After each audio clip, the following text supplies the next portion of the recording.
Hey everyone, Gabriel Nassif, aka Yellowhat, and today I decided to revisit my top 5 standard cards from Crimson Vow and see how I did, what I hit, but really mostly what I missed. So let's take a look at it. So let's start by seeing how I did was my honorable mentions. I had Hamlet Vanguard, Volatile Arsonist, Parasitic Grasps, Hero's Downfall, First for Discovery, Henrika Damnathi, Blood Vial Purveyor, and Vampire's Vengeance. I feel like I did okay. Most of these cards saw a bit of play in Standard. Maybe some had a bigger impact in a format like Historic. I'm thinking of specifically Hamlet Vanguard. And Arsonist, a bit of play in the Gruul decks, the Werewolf decks.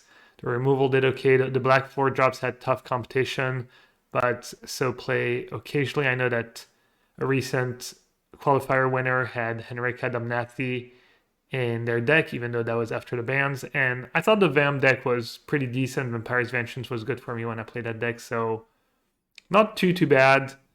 Kind of par for the course. No huge. None of these cards ended up being huge for standard. All right, next let's see how I did was my actual top 5. As a reminder, I had Pack Leader at 5th, Sorin the Mirthless at 4, Abrade at 3, The Cycle of Dual Lands at 2, and Thalia, Guardian of Thraben at number 1. And most of these cards ended up seeing a lot of play. Sorin was maybe the exception, even though I thought it was quite good in VAM deck and maybe a little underplayed in some of the black mid-range deck, but basically the best decks in the formats pre-ban were mono white, mono green, and blue red. And the green deck had 4 Pack Leader, the white deck usually had 4 Thalia, and the blue red deck obviously had 4 of the dual lands, played a Braid. It's a little weird to make this video because we had the bans, so the format has changed a lot since, and specifically I'm thinking of the new black-white mid-range deck that's dominating, that plays cards like Wedding Announcement, that I totally didn't have, neither in my top 5 or in honorable mention. There's a bunch of cards like that that emerge after the bans, but I feel like I should kind of judge my top 5s on maybe the pre-ban formats and what that format looked like. So I feel like I did a good job with my top 5s. Not that it was super complicated that time around. It might be a little trickier with a set like Kamigawa, maybe a little less obvious choices. But yeah, not totally unhappy with how I did in hindsight. Finally, what I think is the most fun and interesting part of that review is the cards I missed, the top 5 cards I missed. So let's see the cards that were kind of off my radar or that I totally underestimated when I did my first set review. So there it is. We have Hopeful Initiate, Heartbreaker Horror, Ulvenwald Oddity, Valorous Stance, and Concealing Curtains. More or less in that order. All right, let's start with Hopeful Initiate. I guess I just underestimated the training ability. I saw the one power for 1 mana.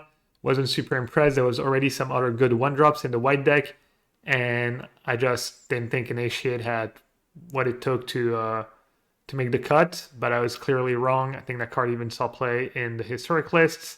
So clearly a miss by me, probably just undervaluing the training ability. Next we have Heartbreaker Horror. The version here is actually the nerf version, I guess, because it's not uncounterable. And I guess I just thought that card was a little too expensive and that blue-red had better cards to play between Epiphany, the dragons, and whatnot. I didn't think Horror was such a potent top-end card. And you could argue it wasn't necessarily the greatest once people figured out how to play around it, how to build their deck to beat it. So you would see blue-red versions of Control was the Horror sometimes, was out sometimes, and it was somewhat format defining, but not necessarily an automatic inclusion in all the blue decks. My next big miss was Ulvenwald Oddity, and I think this one's kind of easy to explain. It just had the same casting cost as Isika's Chariot, which was already kind of the best card in Standard, or one of the best cards in Standard, and I just didn't think green needed another good 4-drop.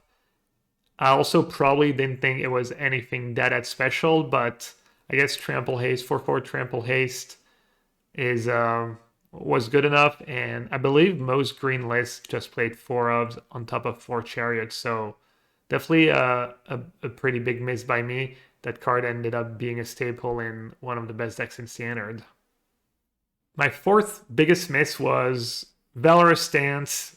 I guess maybe it's not so much a big miss as the set being a little shallow on playables and Valorous Stance just kind of making the cut as just decent removal. I guess I underestimated that it could just be a good main deck card, which I think was the pass the first time around in Standard already. So yeah, Valorous Stance probably should have been at least in my list of honorable mention. It was played the first time around in Standard, and we kind of knew there was going to be some good targets for it, and there's some sweepers, so probably should have included that card in my list. Finally, Concealing Curtains. It's curtains for you. And yeah, I just probably undervalued the body, the ability, kind of all of it. I maybe thought that black was not the greatest color in Standard as well, and that card would have a tough time having an impact, but it saw a decent amount of play. It was one of Raphael Levy's favorite card when he played the black decks in Standard, and yeah, definitely a card I kind of overlooked. I will say it's possible some of these cards had not been spoiled yet, because I think when I recorded my top 5 cards for Crimson Vow video, I believe it was not quite the full spoiler out, but I guess I won't take that as an excuse, and I'll just assume it was just cards I overlooked. But yeah, that was it. That was a little a review recap of what I hit, what I missed when I did my Crimson Vow review. So yeah, I hope you enjoyed it. I hope it was fun, and maybe let me know in the comments what were some of the cards you overlooked, undervalued, overvalued, or if you kind of nailed it, if you saw it coming. And I'll see you next time. Take care.